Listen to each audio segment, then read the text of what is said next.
જો આગામી કેટલાક દિવસોમાં તમારો ફોરેન જવાનો પ્લાન છે અથવા વિદેશથી કોઈ તમારું ફેમિલી મેમ્બર ઇન્ડિયા આવી રહ્યું છે, તમારી બિઝનેસ મીટિંગ છે કે પછી સમર વેકેશન પ્લાન છે, તો આ વિડીયો તમારી માટે છે. જી હા, ઈરાન અમેરિકા કોન્ફ્લિક્ટની સિચ્યુએશન અત્ર તત્ર સર્વત્ર બધી જ જગ્યાએ વર્તાઈ રહી છે, તેવી જ રીતે તમારી ફ્લાઇટ્સ પર પણ વર્તાઈ છે. તમને થશે પેટ્રોલની અછત, ગેસની અછત, આ બધું તો ખબર જ છે, પરંતુ હવે વિદેશ જવાને આને શું લેવા દેવા? તો ઘણા જ બધા લેવા દેવા છે. જો તમારે આ સમજવું હોય તો આ વિડીયો છેક સુધી જોજો. અને હા, આ માટે અમારી વીટીવી ડિજિટલની આ ચેનલને સબસ્ક્રાઇબ કરવાનું ભૂલતા નહીં અને બેલ આઇકન દબાવી દેજો, જેથી તમામ ઇન્ફોર્મેશન તમને પહેલા મળે. Hello, ladies and gentlemen. This is your captain speaking. We'll be landing in the airport in just a few minutes. હા, this is Janvi. Way to વિદેશના આજના વિડીયોમાં જાણીશું કે ઈરાન અમેરિકા કોન્ફ્લિક્ટની સિચ્યુએશન કેવી રીતે તમારી ફ્લાઇટ્સની ટિકિટ પર પડી છે. બે દેશો વચ્ચેના યુદ્ધમાં આખી દુનિયા હોમાઈ રહી છે અને જો પરિસ્થિતિ વધારે કથળી તો ઈરાન અમેરિકા કોન્ફ્લિક્ટની સિચ્યુએશનને કારણે ઘણી જ બધી ફ્લાઇટ્સ કેન્સલ થશે. જેટ ફ્યુલ મોંઘું થયું છે એટલે ફ્લાઇટ્સના ભાવ પણ વધી શકે છે. એર ઇન્ડિયા સહિતની કેટલી બધી ફ્લાઇટ્સ છે કે જે લોકોએ પોતાના રૂટ્સ ચેન્જ કર્યા છે, ફ્લાઇટ્સની ટિકિટમાં ભાવ વધારો કર્યો છે અને કેટલી બધી ફ્લાઇટ્સને રદ પણ કરી છે. પરંતુ આ બધાની વચ્ચે પેસેન્જર રાઇટ શું છે? જો તમે પણ આગામી દિવસોમાં ફ્લાઇટ કરવાનું વિચારી રહ્યા છો તો કઈ કઈ બાબતનું ધ્યાન તમારે રાખવાનું છે ફ્લાઇટની ટિકિટ બુક કરતા પહેલા, બધું જ સમજીએ આજના વિડીયોમાં. વાત કરીએ ડિફરન્ટ એરલાઇન્સની કે જે લોકોએ આ ફ્યુલના કારણે, ફ્યુલના ભાવ વધારાને કારણે કેટલા બધા રૂટ્સ ચેન્જ કર્યા છે અને સાથે કેટલી બધી ફ્લાઇટ્સને પણ કેન્સલ કરી છે.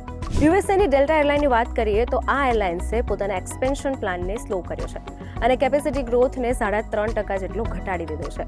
એટલું જ નહીં, કંપનીએ બેગેજ ફીસ પણ વધારી દીધી છે. પહેલા અને બીજા બેગ પર $10 વધારે અને ત્રીજા બેગ પર $50 જેટલી વધારી દીધી છે. અને કંપનીએ એવું પણ કહ્યું છે કે આ ભાવ વધારો ફ્યુલમાં વધારા થવાને કારણે કર્યો છે. વાત કરીએ યુનાઇટેડ એરલાઇન્સની તો યુનાઇટેડ એરલાઇન્સે પણ એક સિમ્પલ સ્ટ્રેટેજી અપનાવી છે.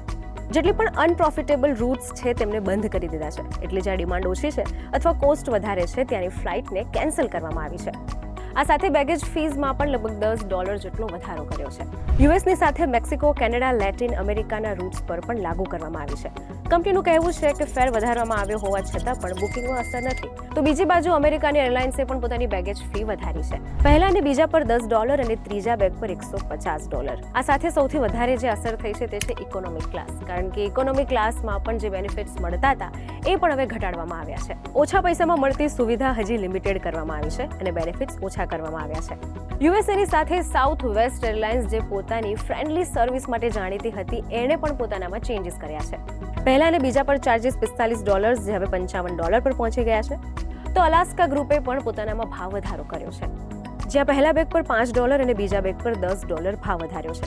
ત્રીજા બેગની ફીસ $50 થી વધારીને $200 જેટલી કરી છે. તો જેટબ્લુ રોડ્સે સર્વિસ અને રોડ રૂટ પ્રમાણે $4 થી $9 જેટલી ફીસ વધારી છે.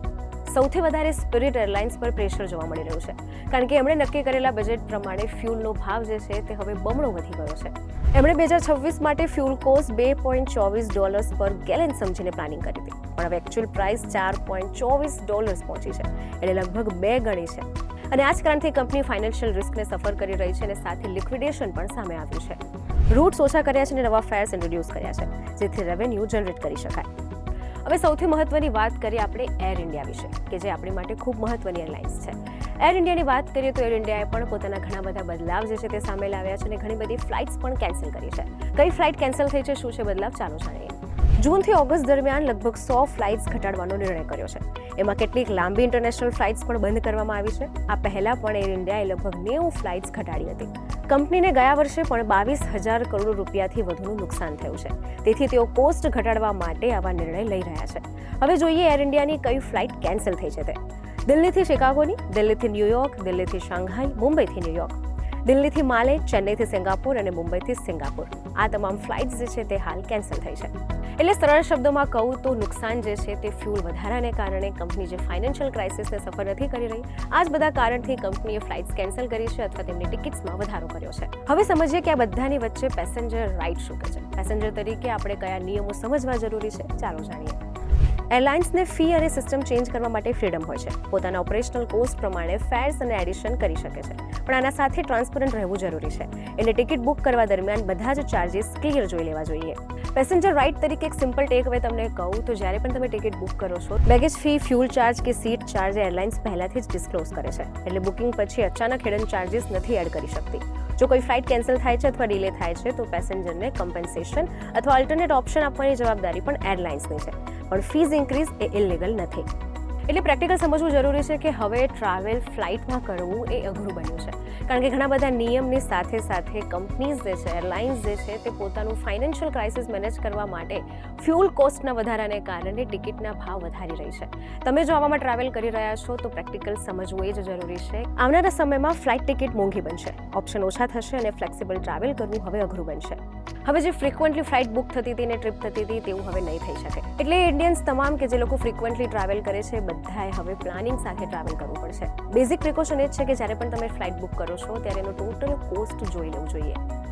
આ સાથે ટ્રાવેલ કરો છો ત્યારે એરલાઇન લોયલ્ટી પ્રોગ્રામ્સ અને બંડલ ફેરને કમ્પેર કરવા પણ જરૂરી છે, જેથી ઓવરઓલ તમને કોસ્ટ સમજાય. આ સાથે અલ્ટરનેટ રૂટ્સ અને ફ્લેક્સિબલ રેટ્સ પર પણ નજર રાખવી જરૂરી છે. આ બધાથી એક વસ્તુ તો સમજાઈ રહી છે કે જ્યાં સુધી ફ્યુલના પ્રાઇસ હાઇક રહેશે ત્યાં સુધી તમામ એરલાઇન્સમાં ફ્લાઇટ્સ કેન્સલ થવું, રૂટ્સ ડિલે થવા અને ટિકિટ્સ વધવી આ બધી જ કોમન વસ્તુ છે. એટલે પેસેન્જર તરીકે ટ્રાવેલ કરતા પહેલા તમારે તમામ બંડલ રૂટ્સ કમ્પેર કરી લેવા જરૂરી છે, કારણ કે જ્યાં સુધી ફ્યુલના પ્રાઇસ હાઇક છે ત્યાં સુધી તમારી ટિકિટ્સ પણ હાઇક થવાની સંભાવના છે. તમને શું લાગે છે કમેન્ટ સેક્શનમાં ચોક્કસ જણાવજો અને આવા જ ઇન્ફોર્મેટિવ વિડીયોઝ માટે જોડાયેલા રહેજો વીટીવી ડિજિટલ સાથે.